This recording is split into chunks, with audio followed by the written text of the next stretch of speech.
Good morning students. ये आपके English की पोइट्री सेक्शन से तीसरा लेसन है, यानी आपका तीसरा पोयम है। इसका नाम है द विलेज सॉन्ग और इसके कंपोजर श्रीमती सरोजिनी नायडू। इसकी पोइट्रीज हैं, कवित्री हैं। चूँकि इसका जो शीर्षक है, टाइटल है द विलेज सॉन्ग, तो द विलेज सॉन्ग का मतलब होता है गांव का गीत। अब ये गांव का गीत कैसा है, इस गांव के गीत में क्या कहा जा रहा है, इसको हम देखते हैं। तो आपको बता दें कि Sarojini Naidu Indian English writing में एक बहुत बड़ी स्तंभ मानी जाती हैं और इनको पंडित जवाहरलाल नेहरू ने नाइटिंगेल ऑफ इंडिया कहा था, यानी भारत की स्वर कोकिला कहा था। इनकी जो पोयम है इसमें 4 स्टेंजा है। यहाँ पे मैंने आपको केवल 2 ही स्टेंजा दिया हुआ है ताकि मतलब आपको समझने में सुविधा और हमें भी सहूलियत हो बताने में, और वीडियो भी हमारा छोटा रहे। तो पहले जो 2 स्टेंजा हैं, स्टेंजा 1 और स्टेंजा 2, इसमें क्या हो रहा है कि इसकी जो सेटिंग है, इस सेटिंग में किसी गांव में एक पुत्री का, एक लड़की का विवाह हो रहा है, होने जा रहा है, यानी एक मैरिज सेरेमनी शुरू होने वाली है। और उस वैवाहिक समारोह में माँ अपनी पुत्री को विवाह करने के लिए तैयार करती है। और चूंकि पुत्री क्या है कि वह थोड़ा सा स्वतंत्रता को, फ्रीडम को पसंद करती है, वह थोड़ा शोषण विचारधारा वाली है, वह विवाह के लिए तैयार नहीं होती है। तो पहले स्टेंजा में आप देखेंगे कि माँ अपनी पुत्री से सवाल पूछती है, यानी प्रश्न करती है। हर जगह यहाँ पे क्वेश्चन मार्क लगाया हुआ है, हर स्टेंजा लाइन के अंत में आप देखें क्वेश्चन मार्क लगाया हुआ है। तो माँ क्या करती है कि पहले स्टेंजा में सवाल करती है और वही दूसरी स्टेंजा में उसकी पुत्री, उसकी बेटी उसे उत्तर देती है, उसके सारे सवालों का जवाब देती है, उसके प्रश्नों का उत्तर देती है।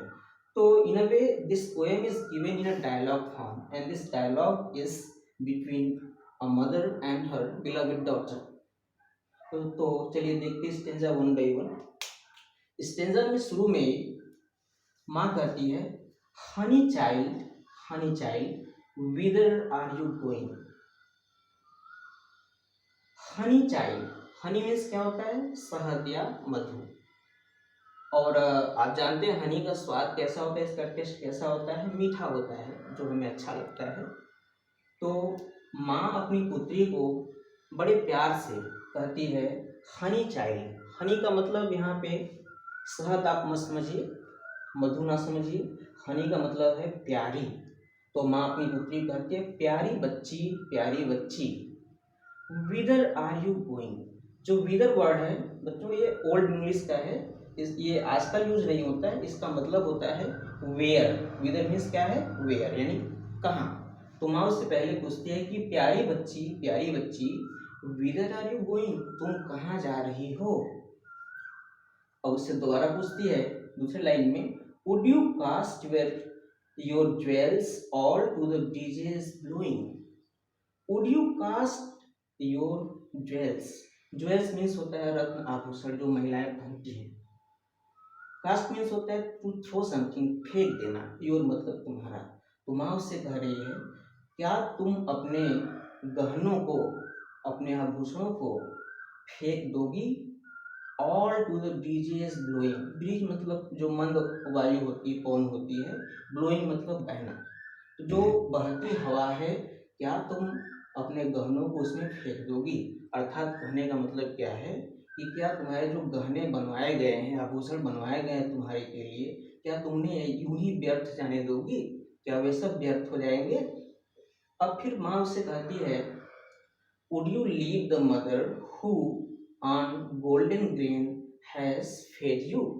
अब फिर उससे सवाल करती है तीसरे लाइन में भी कि would you leave the mother. Leave means होता है छोड़ना या त्याग करना।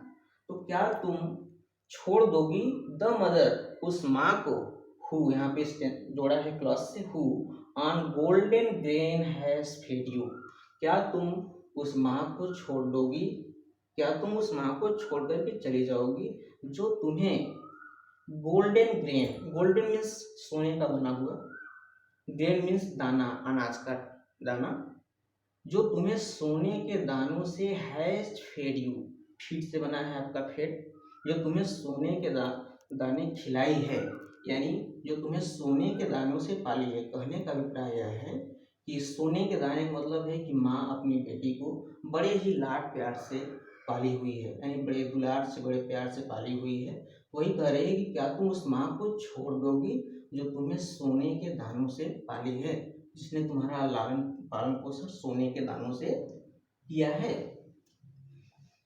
अब चौथी लाइन में जो कंक्लूडिंग लाइन है, इसमें माँ अपनी बेटी से कह रही है, would you grieve the lover who is riding forth to wed you. क्या करें कि would you grieve the lover, grieve means होता है निराश करना, किसी को दुख पहुंचाना, मानसिक या मायूस करना। तो क्या तुम would you grieve the lover, क्या तुम उस प्रेमी को मायूस करोगी, दुखी करोगी, who is riding forth, ride means होता है हाँकना, गाड़ी हाँकना, इक्का हाँकना या घोड़े हाँकना, लेकिन यहाँ पे राइडिंग का मतलब क्या है, घोड़े पे सवार होकर के आ रहा है। तो क्या करेंगे, would you grieve the lover who is riding forth to wed you, कि क्या तुम उस दूल्हे को, जो तुम्हारा प्रेमी है, दूल्हा है और तुमसे विवाह करने के लिए घोड़े पे सवार होकर के आ रहा है, क्या तुम उसे मायूस कर दोगी, क्या तुम उसे दुखी करोगी। तो पूरे इस पहले स्टेंजा में माँ अपनी पुत्री से सवाल करती है कि प्यारी बच्ची तुम कहाँ जा रही हो, क्या तुम अपने गहने को, क्या तुम अपने आभूषणों को बहती हवा में फेंक दोगी, क्या तुम उस माँ को छोड़ के चले जाओगी, छोड़ दोगी जो तुम्हें सोने के दानों से पाला है, तुम्हें बड़े लाड प्यार से पाला है। Would you grieve the lover who is riding for to wed you, क्या तुम उस दूल्हे को मायूस करोगी जो तुमसे विवाह करने के लिए घोड़े पर चढ़ करके आ रहा है। Now let us see the second stanza. अब देखिए दूसरे स्टेंजा में, इसमें डायलॉग था किसका, मदर का। अब इसमें मदर ने अपनी बेटी से जो कुछ भी कहना था कहा। अब यहाँ पे डॉटर बोलना शुरू करती है। अब डॉटर पुत्री जो है अपनी माँ के पूछे गए सभी प्रश्नों का जवाब देती है।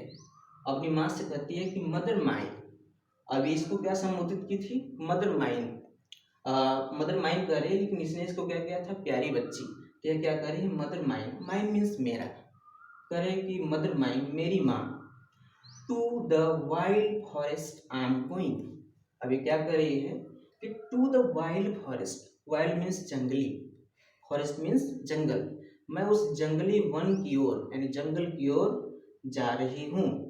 क्या करे कि मैं उस जंगली वन की ओर जा रही हूँ। वेयर अपॉन चंपा बॉल्स, जहाँ पर, वेयर मतलब जहाँ, अपॉन मीन्स पर, चंपा एक क्या है कि फ्लावर ट्री है, एक प्रकार का पौधा है, ट्री है, जिसमें चंपा का फूल लगता है।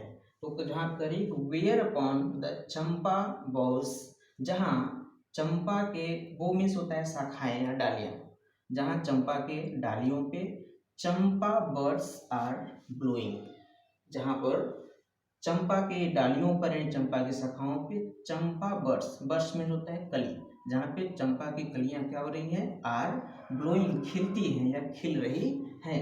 तो क्या बोली कि मेरी माँ, मैं उस जंगली वन की ओर जा रही हूँ जहाँ पर चंपा की शाखाओं पर चंपा की कलियाँ खिलती हैं। To the koel haunted river isles where lotus lilies glisten. अब इससे आगे बता रही है कि to the koel haunted river isles, मैं उस नदी द्वीप, रिवर मीन्स नदी, आइल मीन्स, आइल्स मतलब आइलैंड द्वीप, मैं उस नदी द्वीप पे जा रही हूँ जहाँ पे कोयल निवास करती है, यानी कोयल से जो आच्छादित है, जहाँ पे कोयल रहती हैं, मैं उस नदी द्वीप की ओर जा रही हूँ। वेयर लोटस लिलीज ग्लिसन, जहाँ पर लोटस मीन्स कमल, लिलीज मतलब कुमुदनी, एक दोनों ही एक प्रकार के फूल हैं जहाँ पे कमल और कुमुदनी खिलते हैं। यानी कह रहे हैं कि माँ मैं उस नदी द्वीप की ओर जा रही हूँ, नदी द्वीप पे जा रही हूँ जहाँ पर कमल और कुमुदनी खिलते हैं। अब बता रही है the voices of fairy folk are calling me O listen. अब ये लास्ट लाइन में करें the voices of fairy folk. Fairy means परी, हॉक मीन्स होता है लोग, लोग मतलब लोकल, यानी परिजन, ये जो परियों का समूह है, परियों का झुंड है, जो परी लोग हैं उनको क्या लिखा है फेयरी फॉक। तो कह रहा है कि the voices of fairy folk are calling me O listen. देखिए ओ यहाँ पे इंटरजेक्शन है, कैपिटल लेटर में लिखा जाता है, लिसन मीन्स होता है सुनना। तो कह रहे कि मेरी माँ परिजन की आवाज़ें यानी परी लोग मुझे बुला रहे हैं, जरा सुनो। इसने क्या कहा कि मेरी माँ परी लोग मुझे बुला रहे हैं, जरा सुनो। तो पहले स्टेंजा में माँ ने क्या किया, अपनी पुत्री से प्रश्न पूछे और दूसरी स्टेंजा में पुत्री जो है अपनी माँ को उसके पूछे हुए प्रश्नों का जवाब दे रही है। तो एक तरह से दोनों माँ और उसकी पुत्री के बीच में वार्तालाप है। अब इसकी थीम की बात करें तो थीम में क्या, सरोजिनी नायडू जो है एक तरह की विजनरी पोएट, आप इनको पोएटिस कह सकते हैं, ये भविष्यदर्शी है। ये इनके समय से काफ़ी आगे की पोयम है, अपने समय से इन्होंने काफ़ी आगे लिखा है। क्योंकि ये खुद महिला है इसलिए महिला सशक्तिकरण की बात करती हैं, ये महिला की स्वतंत्रता की बात करती हैं।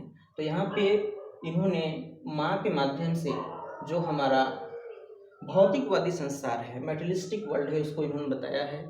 वही पुत्री के माध्यम से पुत्री विवाह का विरोध करती है, इस विवाह के लिए वो राजी नहीं है, तैयार नहीं है, इसलिए अपनी माँ से कहती है कि मैं उस नदी द्वीप की ओर जा रही हूँ, वन की ओर जा रही हूँ जहाँ पे सब प्राकृतिक सौंदर्य है और यही प्राकृतिक सौंदर्य ही मुझे सच्चा सुख इनसे मिलेगा। जबकि इसकी माँ इसे सवाल कर रही है कि तुम मुझे इस तरह निराश करके चली जाओगे। तो एक तरह से हम देख सकते हैं कि जो पोयम है यह महिला की स्वतंत्रता की बात करता है, महिला की आज़ादी की बात करता है। अब अगले वीडियो में हम आपको अगले 2 स्टेंजा 3 और 4 बताएंगे और ये वीडियो इसे पॉज करते हैं।